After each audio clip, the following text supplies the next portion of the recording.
Baik, selamat berjumpa kembali adik-adik. Pada kesempatan kali ini kita akan membahas topik mengenai sifat koligatif larutan ya, atau disingkat nanti SKL. Secara definisi, sifat koligatif larutan ini adalah perubahan sifat fisika pada pelarut yang hanya dipengaruhi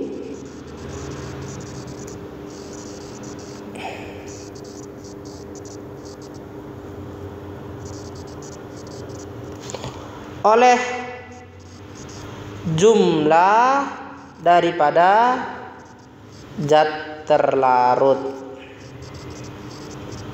itu ya, atau jumlah partikel zat terlarut. Jadi jumlah partikel zat terlarut inilah nanti yang akan disajikan dalam bentuk konsentrasi ya. Bisa dia molaritas, molalitas, fraksi mol ya. Itu dia.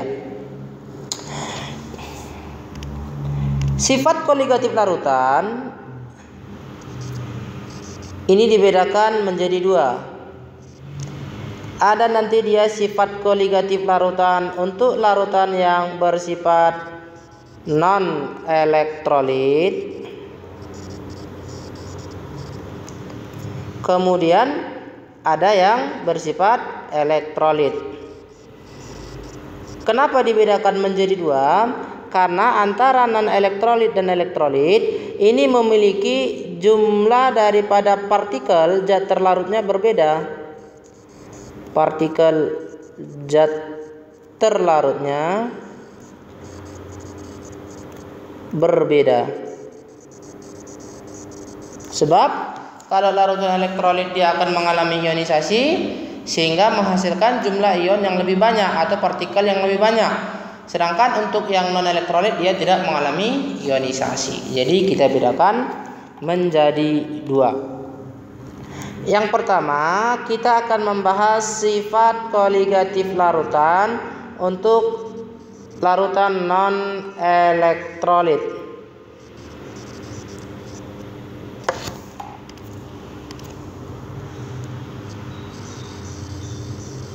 Oke. Yang pertama berhubungan dengan penurunan daripada tekanan uap. Penurunan itu menyatakan selisih, mau naik mau turun tetap dia menyatakan selisih. Tekanan uap adalah delta B. Yang dimaksud dengan tekanan uap suatu zat cair ini adalah tekanan yang ditimbulkan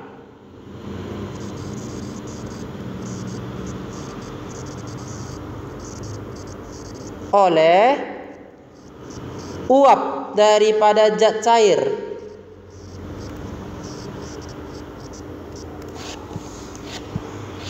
yang diukur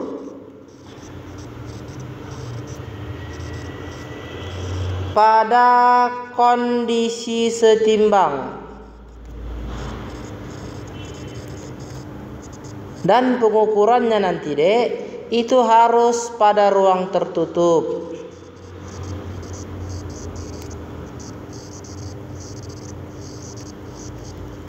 Oke, ini maksud kondisi setimbang nanti ilustrasinya akan dijelaskan. Misalkan suatu zat cair kita letakkan dalam ruangan tertutup.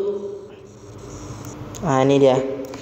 Jadi di dalamnya ada zat cair.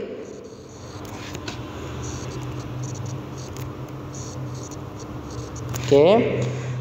Dan ini partikel-partikel zat cair.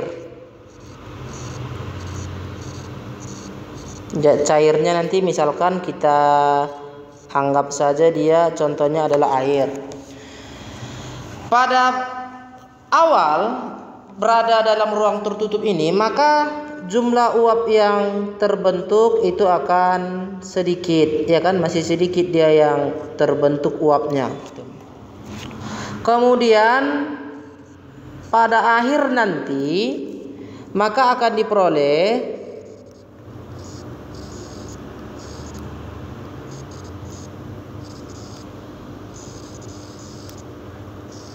lihat gambarnya ya. Ini kondisi awal, ini kondisi akhir. Kondisi akhirnya nanti kondisi yang dikatakan setimbang. Oke. Jadi ini partikel-partikel daripada zat cairnya.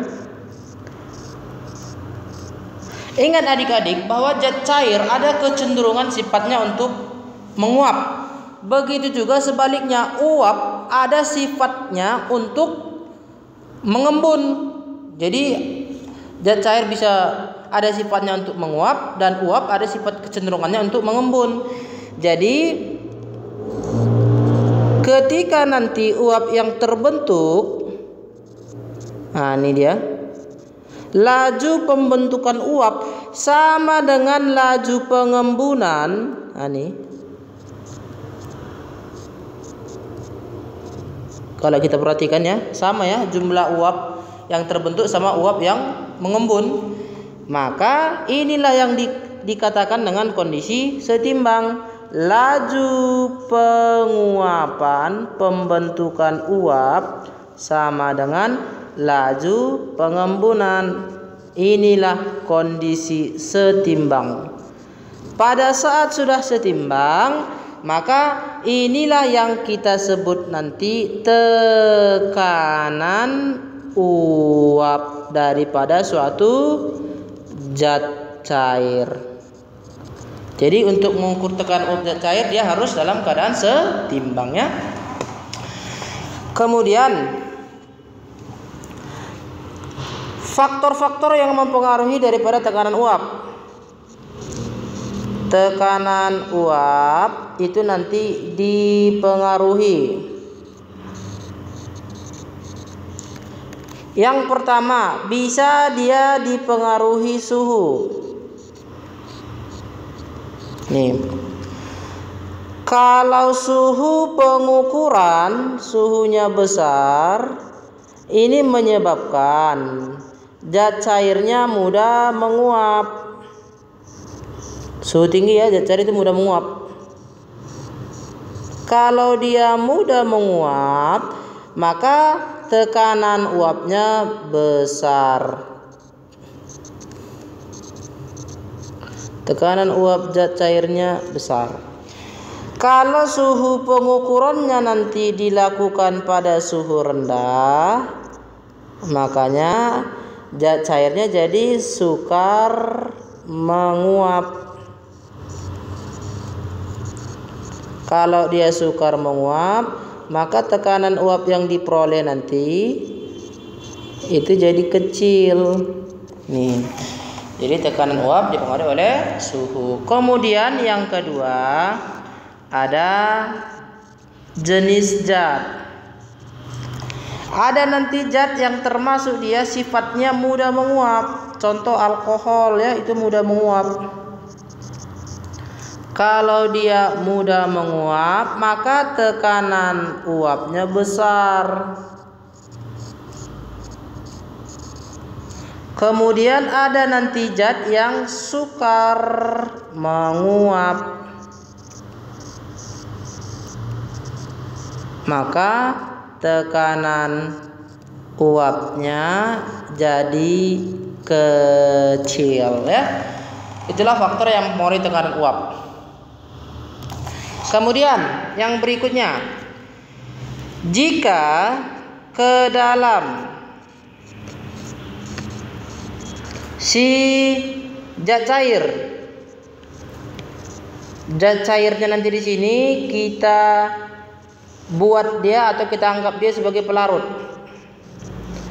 Jika ke dalam pelarut yang berupa zat cair ya, dimasukkan ke dalamnya zat terlarut.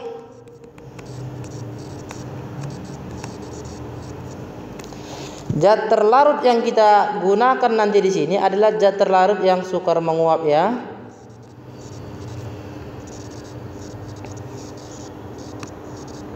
Oke. Maka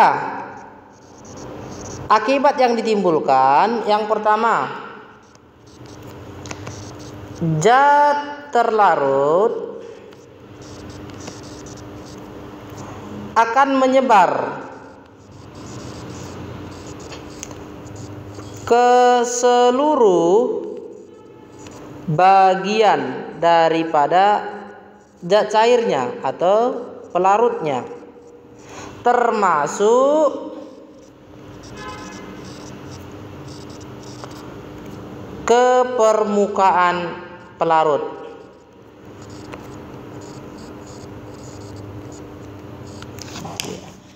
Kemudian yang kedua, akibat yang ditimbulkannya, sebagian zat terlarut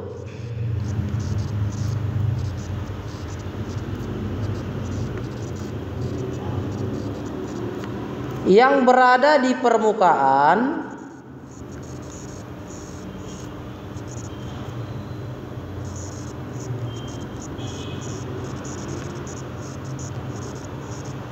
itu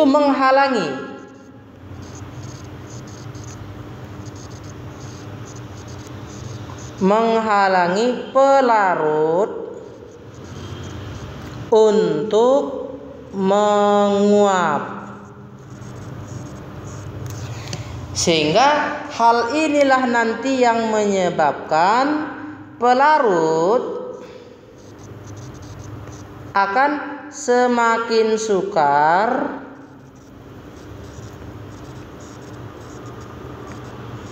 untuk menguap, maka terjadilah penurunan tekanan uap. Jadi ilustrasi gambarnya nanti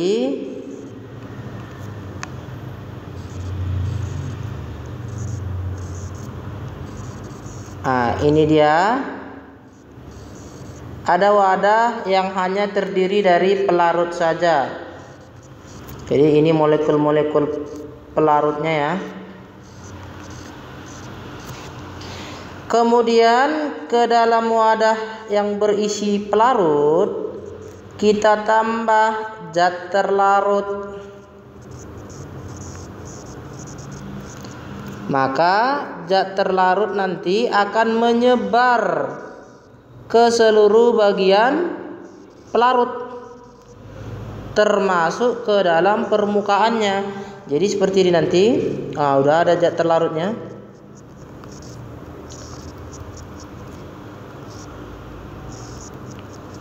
Menyebar dia si terlarut ya. Oke. Jadi ini pelarut tambah zat terlarut menjadi larutan. Partikel yang bulat adalah bulat putih ya, pelarut. Sedangkan partikel yang bulat hitam ini adalah terlarut. Pada kondisi awal sebelum dia ditambah terlarutnya, maka akan terbentuk uap. Nah, ini menguap ya. Kemudian ketika terbentuk larutan, uap yang terbentuk itu jadi sedikit. Karena zat terlarut menghalangi pelarut untuk menguap. Maka di sini terjadi penurunan yang namanya tekanan uap. Oke. Untuk menghitung berapa sebenarnya tekanan uap larutan, maka kita akan menggunakan hukum Raoult.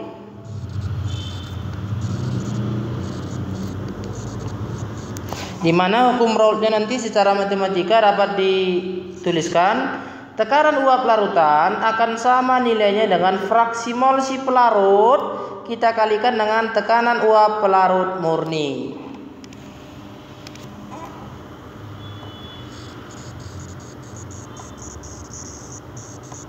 Oke. Jadi kalau kita jabarkan nanti adik-adik bahwa P ini adalah tekanan uap larutan.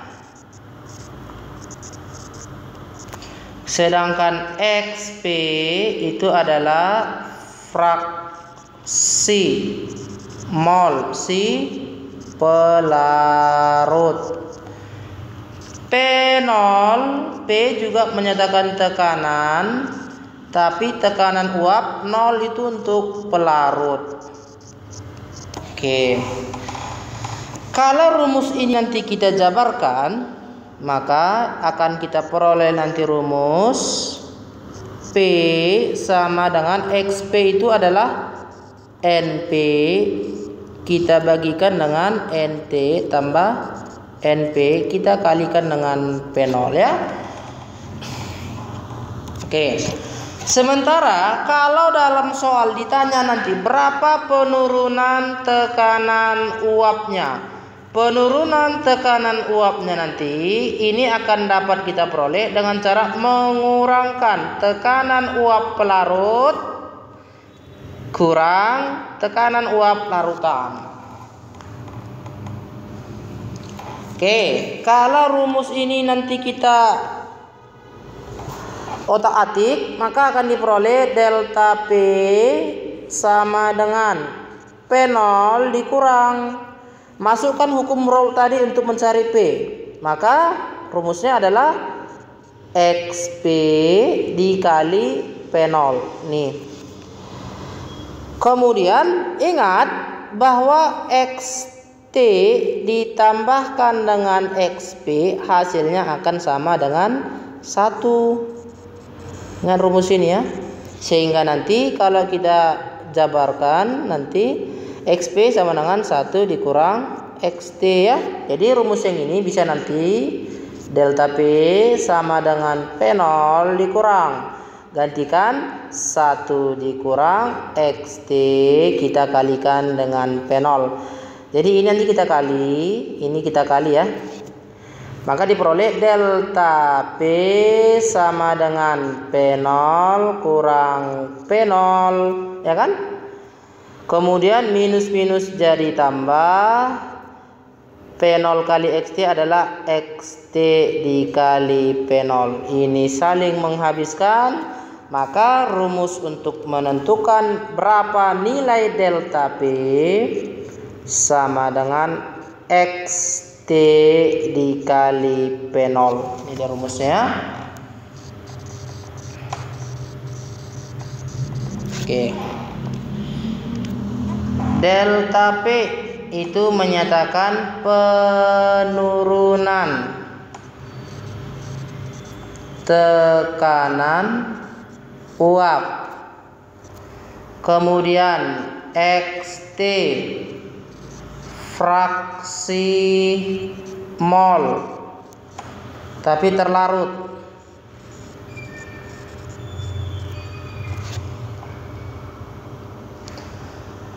P0 tadi sudah ya, P0 adalah tekanan uap larutan.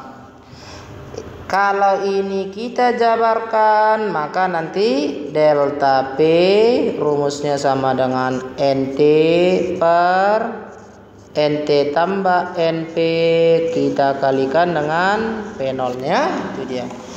Oke, langsung kita ke contoh soal.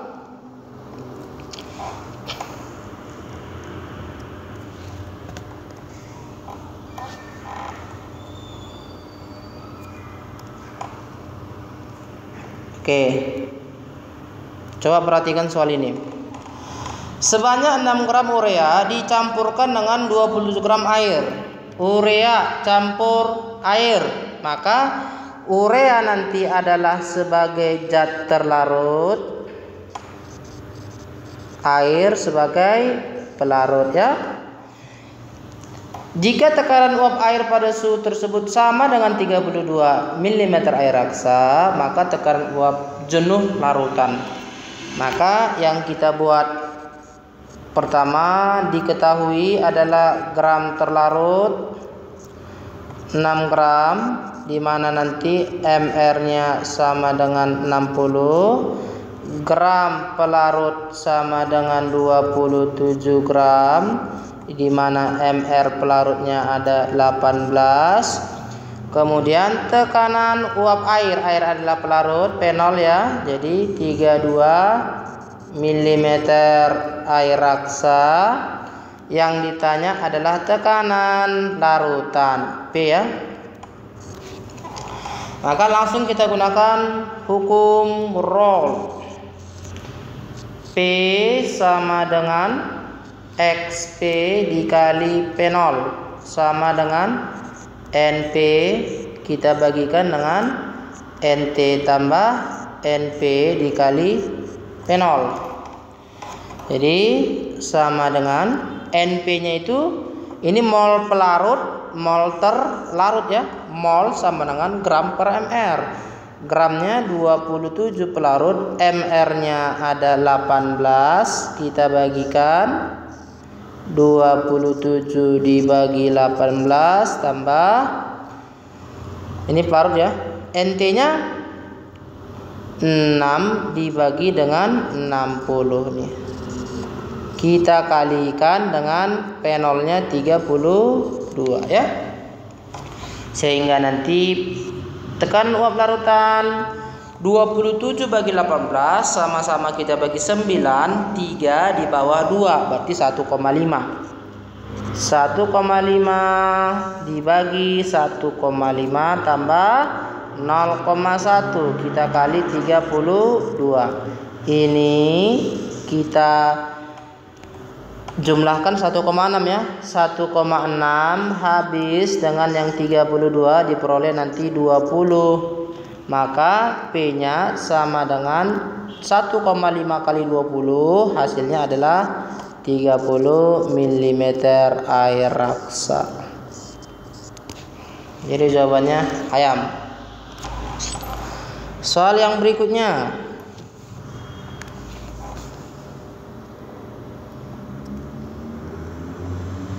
Nih, tekanan uap jenuh air murni, berarti itu adalah tekanan air pelarut ya, P0 pada suhu 30 adalah 31,8 mm air raksa. Jika fraksi mol air XP sama dengan 0,6, maka penurunan tekanan uap jenuh larutan yang ditanya adalah penurunan delta tekanan P. Maka masukkan rumus yang berikutnya tadi. Delta P sama dengan XT dikali P0.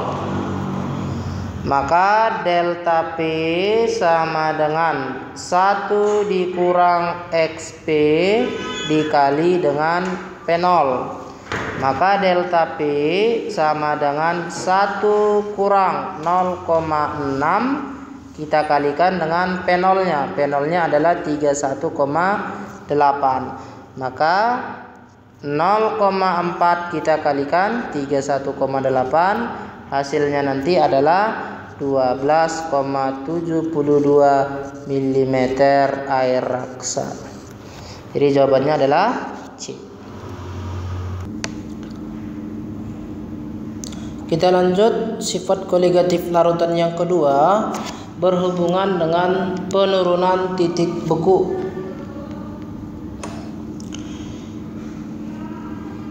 Jadi jika ke dalam suatu pelarut ditambah zat terlarut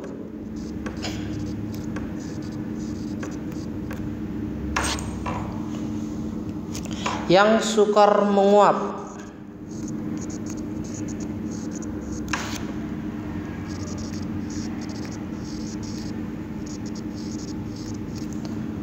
maka hal ini akan menyebabkan terjadi penurunan titik beku larutan.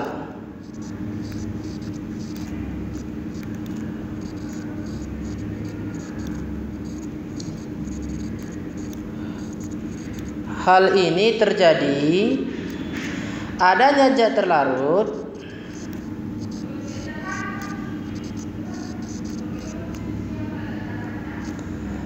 menyebabkan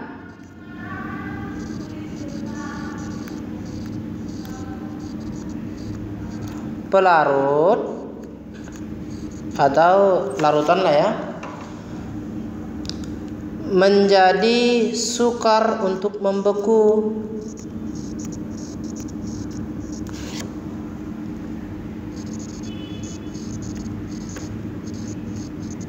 Oke. Sehingga diperlukan suhu yang lebih rendah untuk membeku. Terjadilah penurunan titik beku. Sebagai contoh logikanya, ada pelarut, misalkan pelarut X, di mana pelarut ini diukur nanti titik bekunya, simbolnya adalah TF. Untuk pelarut dia simbolnya 0, itu sebesar misalkan A derajat Celcius. Tapi ketika ke dalam pelarut X ya, ditambahkan ke dalamnya zat terlarut,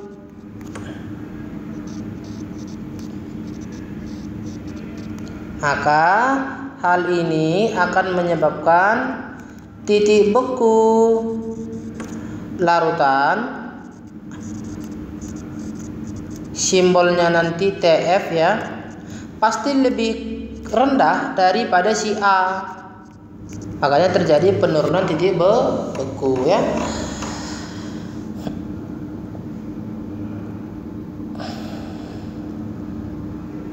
Oke, untuk menghitung berapa nilai penurunan titik bekunya nanti, maka digunakan persamaan delta TF sama dengan molalitas si larutan kita kalikan dengan KF-nya, konstanta penurunan titik beku pelarut. Ya, ini dia rumusnya. Jadi ingat adik-adik bahwa delta TF ini juga sama dengan selisih, ini penurunan titik beku ya, bisa kita ambil dari selisih antara titik beku si pelarut kita kurangkan dengan titik beku si larutan.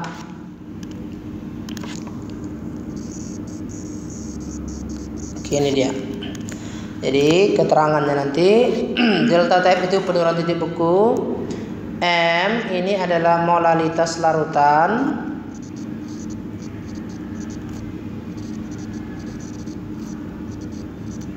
sedangkan KF itu adalah konstanta atau tetapan penurunan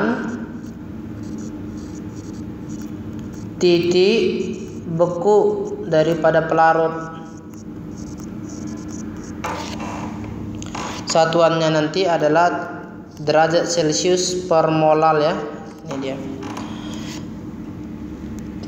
TF 0 titik beku 0 untuk pelarut ya. Sedangkan TF aksen sama dengan titik beku atau TF ya, TF aja itu menyatakan titik beku si larutan. Nah, ini. Oke, untuk contoh soalnya nanti dapat kita ambil contoh soalnya ya. Coba lihat kemari. Nah, ini dia.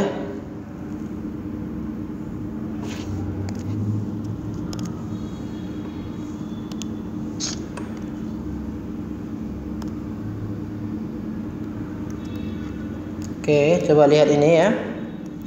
Katanya sebanyak 8 gram zat A dilarutkan dalam 200 gram air jika diketahui tetapan penurunan titik beku air KF 1,86 derajat Celcius per mol, dan massa molar zat tersebut, massa molar itu mR ya, adalah 40 gram per mol. Hitunglah titik beku larutan. Oke.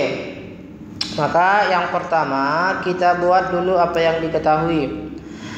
Zat A itu sebagai terlarut, berarti gram si terlarut itu nilainya 8 gram. Kemudian gram si pelarut air adalah 200 gram.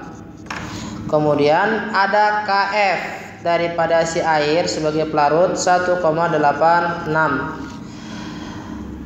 Kemudian si terlarut memiliki MR sama dengan 40.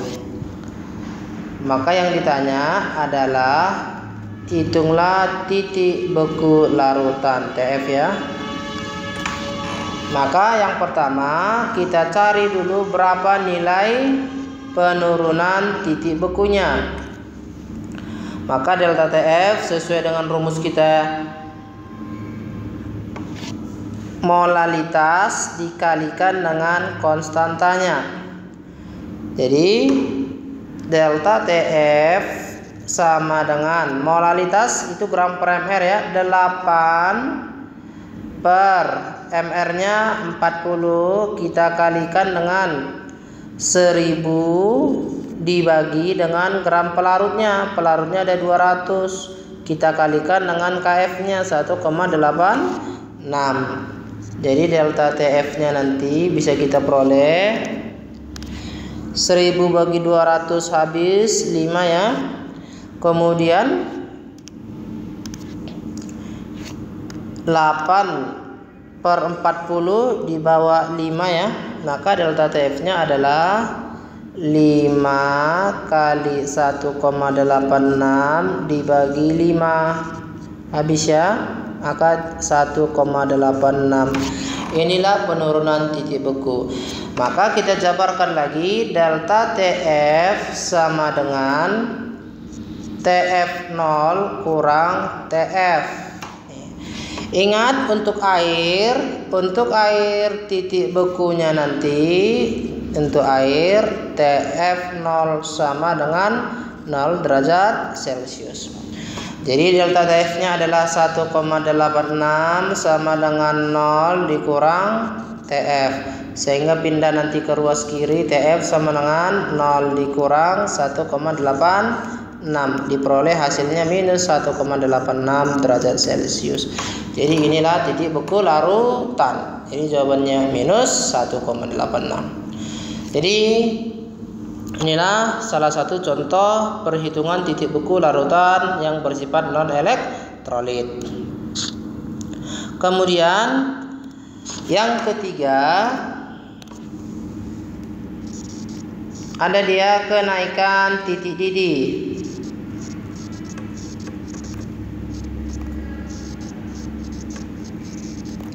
Nah, naik dan turun itu menyatakan selisih. Maka simbolnya tetap delta. Titik didih itu menyatakan suhu T besar ya. Didih itu adalah B, boil, sehingga simbolnya adalah delta TB. Oke. Titik didih ini adalah suhu di mana tekanan uap daripada zat cair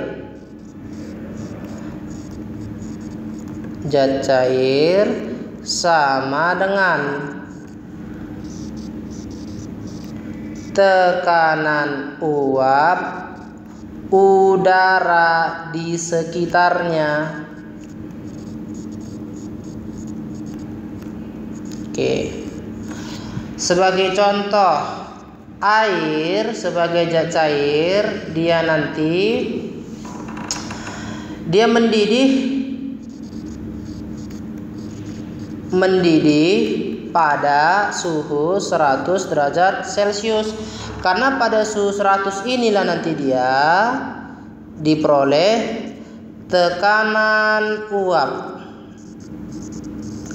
zat cair, tekanan uap si air ya, sama dengan tekanan uap udara di sekitarnya. Sama-sama sekitar 1 atm ya. Oke.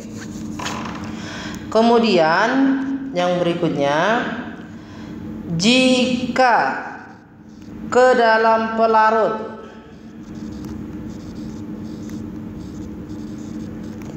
ditambah si zat terlarut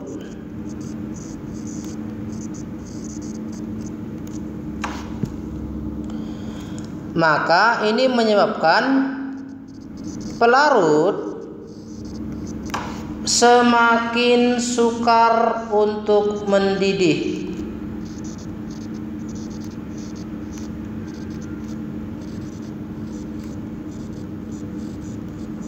Oke. Jadi kalau semakin sukar untuk mendidih, maka dibutuhkan suhu yang lebih tinggi. Dibutuhkan suhu yang lebih besar untuk mendidihkan pelarut.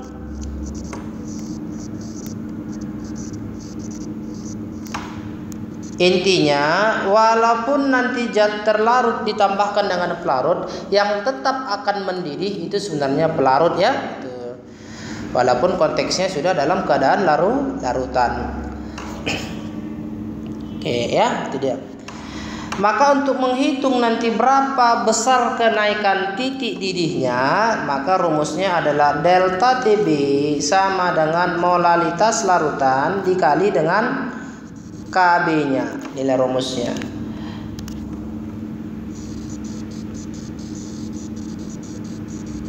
Nih.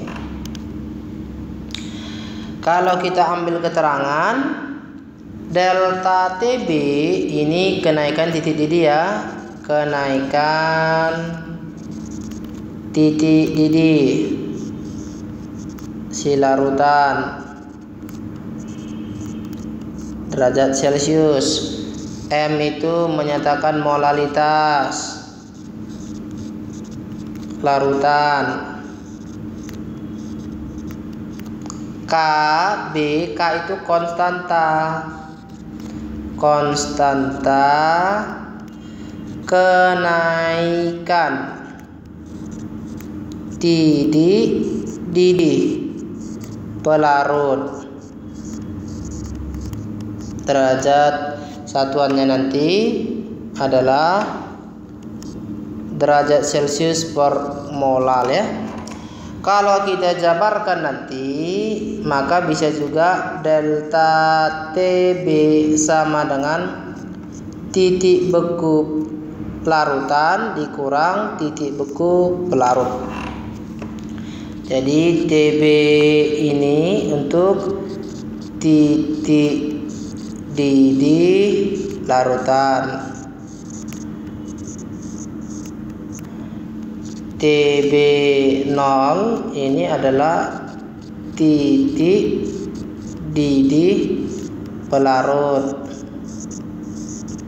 Itu ya. Untuk contoh soalnya nanti kita ambil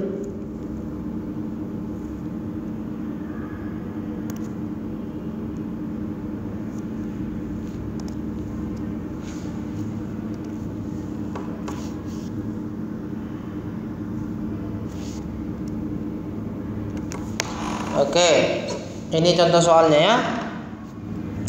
Sebanyak 45 gram glukosa dilarutkan dalam 100 gram air. Jika KB air, KB pelarut ya, 0,52, maka titik didih larutan glukosa tersebut. Maka kita buat yang diketahui gram glukosa sebagai terlarut 45 gram. Di mana MR-nya 180. Gram pelarut 100 gram.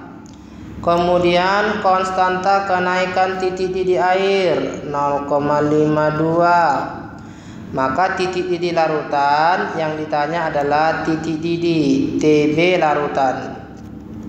Nih. Maka kita gunakan rumus delta TB sama dengan M dikali KB. Kita hitung dulu kenaikannya ya. Jadi delta TB sama dengan molaritas itu gram per mr. 45 terlarut per mr-nya 180. Kita kalikan dengan 1000 dibagi pelarutnya 100. Kita kalikan dengan 0,52 ya. Jadi kita perolehlah nanti delta TB-nya 45 dibagi 180, ini habis ya, ini sisalah nanti dia di sini 4. Kemudian ini habis, sisalah 10. Jadi kita peroleh delta TB-nya 10 per 4 ya. Kita kalikan dengan 0,52. Jadi ini sama dengan 5,2 per 4. Jadi hasilnya nanti 1,3 ya. Itu adalah kenaikan titik didih. Maka kita jabarkan delta TB sama dengan titik didih larutan dikurang titik didih larut. 1,3 sama dengan titik didih larutan dikurang. Ingat, untuk air selalu nanti titik didih pelarut, titik didih air sama dengan 100 derajat Celcius. Karena airnya pelarut, maka TB0 itu sama dengan 100 derajat Celcius. Jadi TB-nya nanti sama dengan 1,3 tambah 100. Jadi 101,3 derajat Celcius. Jadi jawabannya N tok. Oke, itulah dia untuk menentukan kenaikan titik didih larutan. Kemudian yang terakhir daripada sifat koligatif larutan itu adalah tekanan osmotik. Simbolnya P. Oke. Sebelum masuk kita ke tekanan osmotik, maka akan kita bahas terlebih dahulu mengenai osmosis. Osmosis ini adalah perpindahan pelarut dari larutan yang konsentrasi rendah ke larutan yang konsentrasinya tinggi. Perpindahannya nanti melalui suatu selaput yang disebut namanya selaput semi permeable. Oke. Selaput semi permeable ini adalah selaput yang hanya boleh dilewati oleh partikel daripada si pelarut. Makanya yang bisa berpindah nanti adalah pelarut. Sebagai ilustrasi nanti untuk gambarnya perpindahan osmosis ya. Jadi ilustrasinya seperti ini. Ada tabung yang berbentuk U.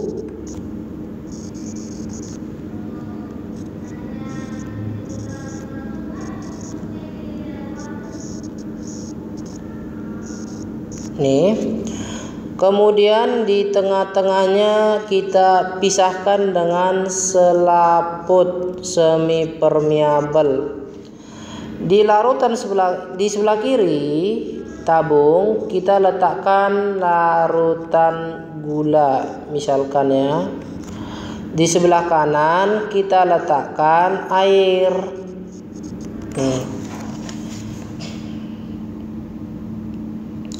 Maka nanti akibat perbedaan konsentrasi terlarut di sebelah kiri ini ya, Ini konsentrasinya, molaritasnya pasti lebih besar daripada yang di sebelah kanan, ya kan? Maka terjadi perpindahan pelarut dari konsentrasi yang rendah dari kanan ke kiri, berpindah partikel pelarutnya. Berpindah gitu. Sehingga nanti pada akhirnya maka terjadi perbedaan ketinggian tabung.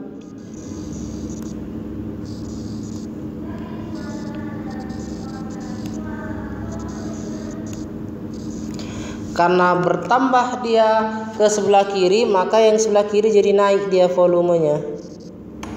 Nah, awalnya ini kan. Kemudian yang di sebelah kanan yang awalnya di sini, maka dia berkurang volumenya jadi di sini.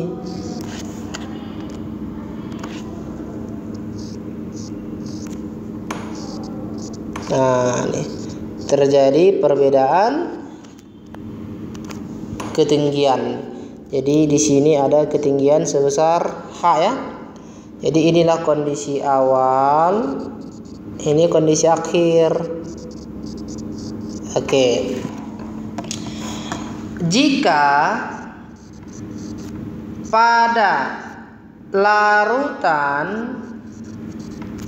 yang konsentrasinya lebih tinggi itu diberikan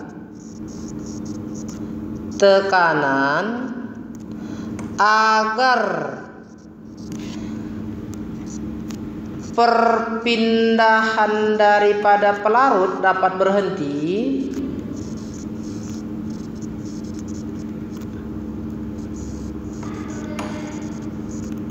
maka inilah yang disebut dengan tekanan osmotik. Jadi tekanan osmotik itu adalah tekanan yang diberikan agar laju osmosis dapat terhenti, gitu ya. Jadi untuk menghitung berapa nilai tekanan osmotik yang harus kita berikan agar laju osmosis itu terhenti atau pelarutnya itu berhenti berpindah, maka kita akan gunakan rumus tekanan osmotik sama dengan molaritas larutan dikali R dikali T. Inilah dia rumus untuk menentukan tekanan osmotik larutan non elektrolit. Oke. Kalau kita buat keterangannya nanti, P itu tekanan osmotik, satuannya atmosfer, kemudian M itu molaritas ya, molaritas larutan, R itu adalah tetapan yang nilainya 0,082, kemudian T besar itu menyatakan suhu pengukuran, satuannya harus Kelvin ya, itu dia. Jadi inilah untuk menentukan tekanan osmotik. Kita ambil contoh soalnya. Ini dia.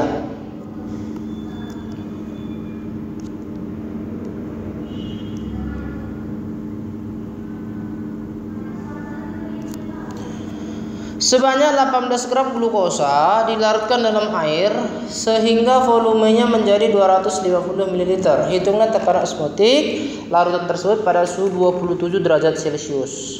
Oke, jadi yang diketahui adalah glukosa itu terlarut. Gram terlarut sama dengan 18 gram. Dimana ini MR-nya sama dengan 180.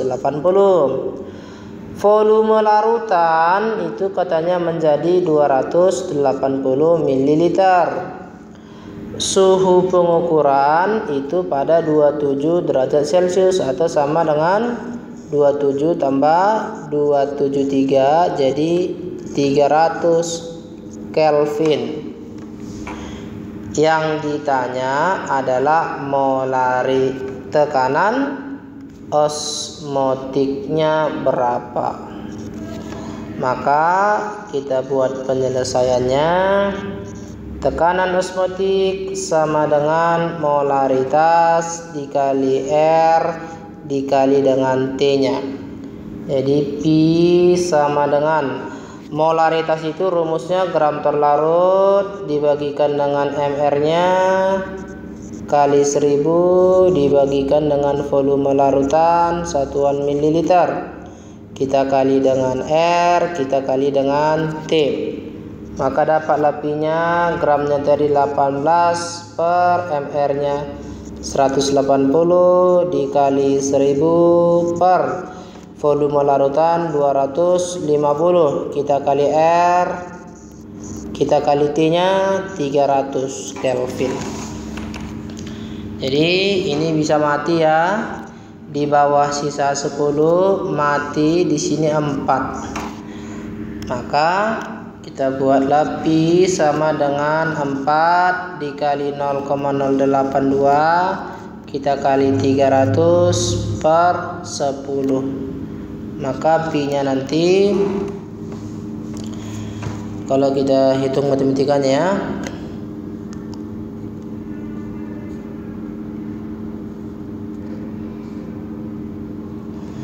maka jawabannya adalah 9,84 atmosfer.